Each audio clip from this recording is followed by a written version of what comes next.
喺法國留學嘅藝術家高樹凱轉到台灣過後，唔但強教藝法同舊法，為到係扮演老藝術大業到生活當中，扮演讓來佢當初傾嘅推動藝術生活化，從係第一步嘅基礎為學生嘅盤內聯合發展，學本地都屬於法家，都有機會展現自家。做一個對法聯關流風化嘅行業，作品主要都係記錄生活，透過畫筆，佢就得向下當然分享自家嘅想法。下列就連展會一起展出到明年嘅2月28。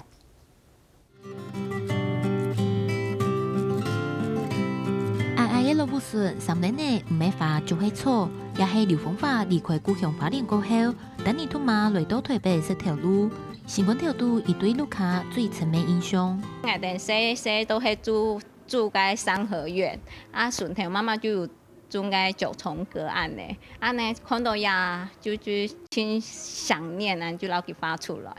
就算好我有花爭8隻能嘢，唔過伊幾經過關，看到馬嘅隨時就拿定畫筆來畫，伊未用畫圖來表態也清晰，將一啲台北也嘅態度是，看那過去乃就係金家真啱嘅電工，攞一天伊自家必定雜嘅自己散步。